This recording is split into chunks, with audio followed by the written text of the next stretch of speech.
You're watching a president turn a board meeting into a war briefing where he brags about sinking ships, threatens to destroy oil infrastructure on 5 minutes' notice, and complains that countries he's protected for decades won't send minesweepers to help him. This isn't a press conference. It's a Trump Kennedy Center board meeting where he decided to discuss obliterating Iran instead. Trump just casually mentioned destroying over 7,000 targets, sinking more than 100 naval vessels, and leaving Iran's leadership, air force, navy, and radar gone. Other than that, they're doing quite well. Then he pivots to complaining about allies. Japan gets 95% of its oil through the Strait of Hormuz, China gets 90%, and when Trump asked countries with 45,000 American troops protecting them to send minesweepers, they said they'd rather not get involved. His response? A threat masked as a reminder. I just want the fake news media to remember that was said, because when we ever need help, they won't be there for us. Then he compares himself to a prophet, claiming he predicted Osama bin Laden would knock down the World Trade Center exactly 1 year before and wrote it in a book. He predicted the Strait of Hormuz would be used as a weapon. He predicted all of this stuff. What you're about to hear is how a president turns mass destruction into personal vindication, alliance obligations into scorekeeping, and war strategy into a board meeting topic squeezed between oil production updates and Venezuela praise. Many ships have been sunk.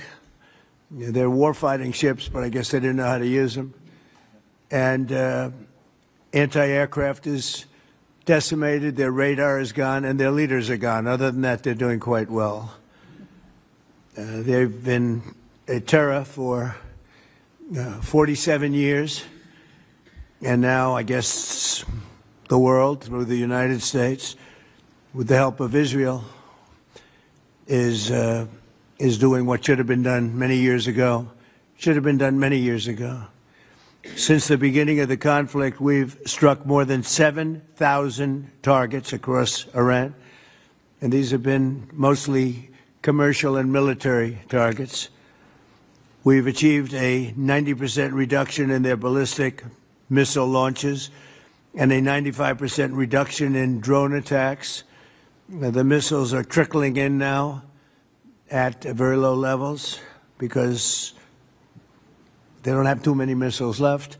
We've also attacked the manufacturing plants, the places where they manufacture the missiles and the drones, and that's going on today. We just hit 3 of them today, and it's getting very hard for them to manufacture. More than 100 Iranian naval vessels have been sunk or destroyed over the last week and a half. That has to be some kind of a record. Additional strikes continue to launch from all directions every single hour. And as you know, we attacked Carg Island and knocked it literally, destroyed everything on the island except for the area where the oil is. I call it the pipes. We left the pipes. We didn't want to do that, but we will do that. We can do that on 5 minutes' notice. It'll be over. But for purposes of someday rebuilding that country, I guess we did the right thing. But it may not stay that way. Just one simple word, and the pipes will be gone too. But it'll take a long time to rebuild that. We are aggressively dismantling Iran's defense industrial base, and ability to rebuild its missiles and drone capability is getting down to close to zero. And we're hammering their capacity to threaten commercial shipping in the Strait of Hormuz with more than 30 mine-laying ships destroyed. We hit, to the best of our knowledge, all of their mine-laying ships. Now they can put them on other types of ships, I guess, and drop them in. But we don't know that any have even been dropped in. We're not sure that any have been. That's a big negative for them if they do it. It's a form of suicide. But we don't know that they have dropped any in. But we've hit all 30 of their ships and destroyed them. They're all at the bottom of the sea. We strongly encourage other nations whose economies depend on the Strait far more than ours. You know, we get less than 1% of our oil from the Strait, and some countries get much more. Japan gets 95%. China gets 90%. Many of the Europeans get quite a bit. South Korea gets 35%. So we want them to come and help us with the Strait. We have it in very good shape. The countries, I said, we've already taken care of Iran, but now, because of the fact that literally a single terrorist can put something in the water or shoot something or shoot a missile, a small missile, and it's fairly close range because it is a tight area, and which is one of the reasons they've always used that as a weapon. Iran has always used that as an economic weapon, and it's not going to be able to be used very long. Numerous countries have told me they're on the way. Some are very enthusiastic about it, and some aren't. Some are countries that we've helped for many, many years. We've protected them from horrible outside sources, and they weren't that enthusiastic. And the level of enthusiasm matters to me. We have some countries where we have 45,000 soldiers, great soldiers, protecting them from harm's way. And we have done a great job. And when we want to know, do you have any minesweepers? Well, would rather not get involved, sir. I said, for 40 years we're protecting you, and you don't want to get involved in something that is very minor, very few shots going to be taken because they don't have many shots left. But they said, we'd rather not get involved. I just want the fake news media and everybody else to remember that that was said, because when I've been a big critic of all of the protecting of countries, because I know that we'll protect them, and if we ever needed help, they won't be there for us. I've just known that for a long period of time, just like I knew about the Strait, that it would be a weapon, which I predicted a long time ago. Predicted all of this stuff. You guys were very generous in that. I predicted all of it. I predicted Osama bin Laden would knock out the World Trade Center. I made that prediction a year before he did it. I said, you better get him. He's a bad guy. I watched him be interviewed one time, and I said, that's a bad guy. You better get him. 1 year before, exactly. I wrote it in a book. You can even check. About a year before the World Trade Center came down, President Clinton actually had a shot at him, and he didn't take it. Unfortunately, I'm not blaming him for that, but he didn't take it. And he ended up knocking down the World Trade Center, but I predicted that too. I predicted a lot of things. We strongly encourage other nations whose economies depend on the Strait for blood. I mean, these people literally need it. 95% of their energy or their oil comes out of the Strait, and they should be in here very happily helping us. And it's incredible. We have such great, we're number one in oil by double now. We drill, baby, drill. We're double any other nation, and it's going to be soon triple any other nation. And that doesn't include Venezuela, who's been great. By the way, the relationship with Venezuela has been fantastic. Millions, literally millions of barrels of oil are being taken out, and it's been a great help, and it's been to their great benefit. The president has done a really good job.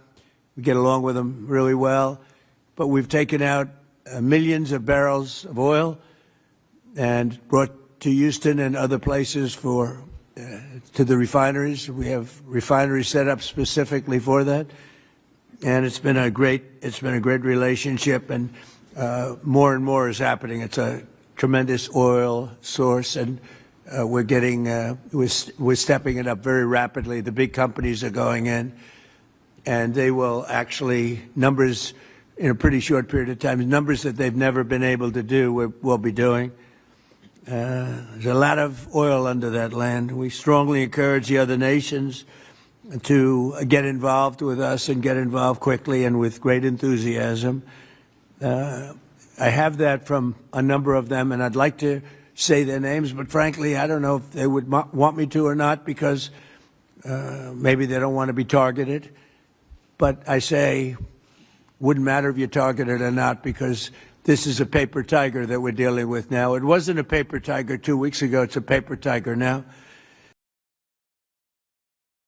What Trump did in that board meeting wasn't just inappropriate venue selection. It was a demonstration of how warfare becomes transactional, alliances become leverage, and destruction becomes personal vindication when a leader views foreign policy through the lens of deals won and loyalty earned. If you understand the structure of what he said and what each rhetorical move accomplishes, you'll see how accountability dissolves when war is just another business negotiation. Start with the setting. This is a Trump-Kennedy Center board meeting. The purpose is arts and cultural programming oversight. Trump opens by acknowledging this, then immediately pivots to Iran because the media is present. That framing matters. He's treating war updates as content to fill airtime, not as information requiring formal briefing structures, congressional notification, or strategic communication planning. War becomes ambient background suitable for any venue where cameras are rolling. Then there's the casualness of the destruction catalog. 7,000 targets struck, over 100 ships sunk, 90% reduction in missile launches, 95% in drone attacks.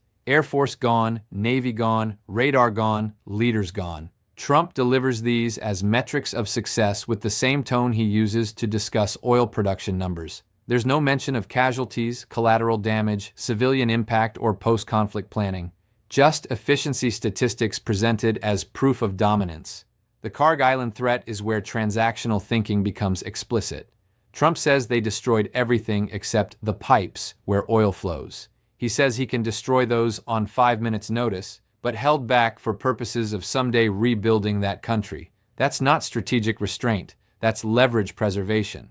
He's keeping Iran's economic lifeline intact not because destroying it would be disproportionate or would cause humanitarian crisis, but because it's a card he wants to hold, and he makes clear it's conditional.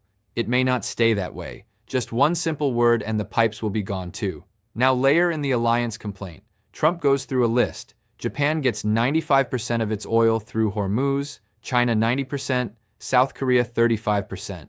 The US gets less than 1%. His point is these countries depend on the Strait more than America does, so they should be enthusiastically helping secure it. When he asked countries where the US stations 45,000 troops to send minesweepers and they said they'd rather not get involved, his response reveals the transactional framework. I want the fake news media to remember that was said, because when we ever need help, they won't be there for us. That's alliance recast as debt collection. The U.S. protects these countries, therefore they owe participation in U.S. military operations regardless of whether those operations serve their strategic interests. It erases the distinction between collective defense obligations and discretionary military campaigns. If you station troops in a country, that country now owes you support for any operation you undertake, even if it's unilateral regime change they didn't request. The prophecy section is pure ego insertion. Trump claims he predicted bin Laden would attack the World Trade Center exactly 1 year before and wrote it in a book. He predicted the Strait of Hormuz would be weaponized. He predicted all of this stuff. This isn't strategic foresight, it's personal vindication. He's reframing a military campaign as proof he was right all along. The destruction of Iran's military capacity becomes evidence of Trump's predictive genius rather than a foreign policy decision requiring justification on its own merits. What's entirely missing is any discussion of what happens next. Iran's military is obliterated. Their economy depends on oil infrastructure Trump can destroy in 5 minutes. Their leadership is gone. So what replaces it? Who governs? What prevents power vacuums, regional instability, or humanitarian collapse? Trump doesn't say. He treats regime destruction as the endpoint rather than the beginning of a much harder stabilization challenge. The Venezuela tangent reinforces the transactional pattern. Trump praises their president for being cooperative, mentions millions of barrels of oil flowing to Houston, calls it a great relationship. This is the same country the U.S. considered a security threat under previous administrations. But now they're providing oil, so the relationship is fantastic. Alliances and adversaries aren't defined by shared values or strategic alignment. They're defined by whether they're currently useful to Trump. The consequence of this approach is threefold. First, it normalizes war as just another negotiating context where threats and leverage matter more than legal justification or strategic necessity. Second, it treats alliances as transactional relationships where protection creates debt rather than mutual commitment to shared security. Third, it personalizes foreign policy to the point where military campaigns become vindication of the president's past predictions rather than responses to current threats requiring democratic accountability. If any of this concerns you, refuse to accept war updates in board meetings as normal. Demand formal briefings with congressional oversight, intelligence justification, and post-conflict planning. And recognize that when a president threatens to destroy a country's economic infrastructure on 5 minutes' notice while praising himself for predicting events decades ago, you're not getting strategy. You're getting ego management with military force as the instrument,